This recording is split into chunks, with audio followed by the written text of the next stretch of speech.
What's up, beautiful people? It's your boy Judeo, and I'm back again with a new video. Today we're bringing Jordan Peterson and P.S. Morgan back to the channel. We're going to be checking out a video titled Jordan Peterson Gets Emotional, talking about Olivia Wilde's Incel comparison. Is it Wilde's or Wilde's? I'm not entirely sure how to pronounce the name. But yeah, guys, please feel free to correct me. My intention is not to mispronounce the name.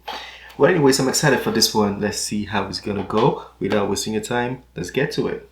I don't want to, but I have to. I want to ask you just quickly, the film director Olivia Wilde has a new movie out, which she says is based on you, this insane man, this pseudo-intellectual hero to the incel community. Incel being these weirdo loner men who are despicable in many ways. Is that you? Are you the intellectual hero to these people? Sure. Why not? People have been after me for a long time because I've been speaking to disaffected young men. What a terrible thing to do that is.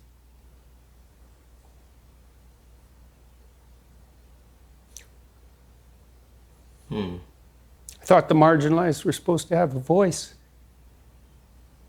It's making you emotional to talk about that. Well, God, it's very difficult to understand how demoralized people are. And certainly many young men are in that category. And you get these casual insults, these incels. What does it mean? It's like, well, these men, they don't know how to make themselves attractive to women who are very picky, and good for them. Women, be picky. That's your gift, man. Demand high standards from your men. Fair enough. But all these men who are alienated, it's like they're lonesome and they don't know what to do, and everyone piles abuse on them. When she said that, Olivia Wilde, it stung you, didn't it? I saw the reaction. By that time, that as far as critiques go, that was kind of low level. I mean, once I got painted as Red Skull, magical super Nazi, that was kind of the end of the insults. There's no place past that. So he's gotten to the peak of insult. When Olivia Wilde made those comments, the first thing I did was go look at the preview for her movie, which I quite liked. I thought I would go see that movie probably, and perhaps I will. It didn't really bother me. My family and I talked about it right away, and we were able to respond to it with some degree of humor, which then people completely misunderstood. I said I hope that, that if I had to be played by someone, I think it's Chris Wilde, he's a very good-looking man, and so that seems all right, And then I said something like, I hope he gets my fashion style choice right when he plays me. And it was a joke. All that was a joke. I mean, you've been so controlled today, and yet in that brief moment, you got very emotional. Why? It's really something to see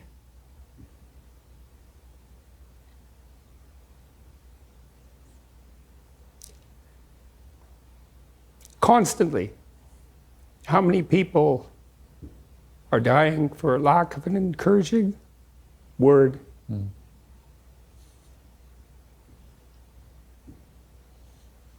And how easy it is to provide that if you're careful. Give credit where credit is due. And to say, that's really deep. Even though it feels like he's speaking from the heart, it also feels like he's speaking from maybe experience, because it hits him hard, he can really feel it. You're a net force for good if you want to be. Do you believe you're a net force for good? Net, yes. In all the details, probably not. No one's perfect. So people make their mistakes as they stumble uphill. Jordan's been a fascinating interview. Thank you very much. Thank you. You've got this new box set out. Yeah, pretty happy about that. Jordan B. Peterson, 24 Rules for Life and Beyond Order. Fascinating books. They've sold how many millions now? Well, 12 Rules sold 7, and I think Beyond Order is approaching 1 million now. So yeah, they're doing just fine. Did you ever think you'd sell that number of books? I never thought any of this would happen, I mean. So if what he's been saying, everything he's been saying is trash and not acceptable, who's buying the books? Who's buying the books? It means people like what he's saying, people accept it, and people want more.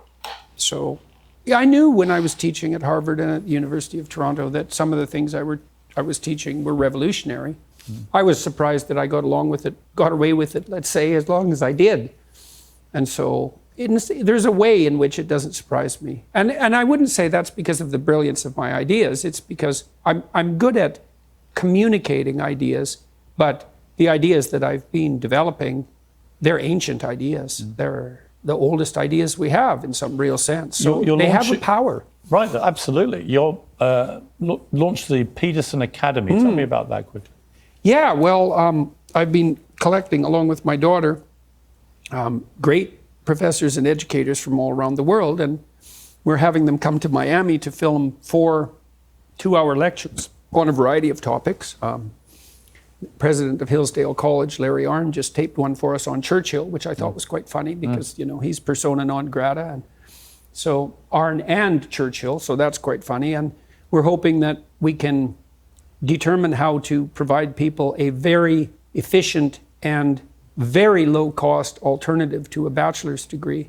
And we're working hard to make that accredited. I'd like to drive the cost of a bachelor's degree from its current $160,000 level to $4,000. And I think we can do it. So that's the plan. We're going to launch in either early 2023, depending on how quickly we can get things aggregated. And I'm working with my son on an app called essay.app. We took a document I wrote for my students that helped them learn how to write and edit. And editing is very important if you write, and people are never taught to edit. And it builds editing tools into the software. And we have 4,500 subscribers and 50,000 users. We launched about 2 months ago. I'd like to teach 1 million people to write. So. And just finally, you're healthy, you look healthy. Pretty good. And much better. Your wife's doing a lot better than she was? She's back better than she was before even. And my daughter's not ill either. So fancy that. Nice. I mean, that's an amazing turnaround from where you were. That's for sure, man. It was pretty brutal. Yeah.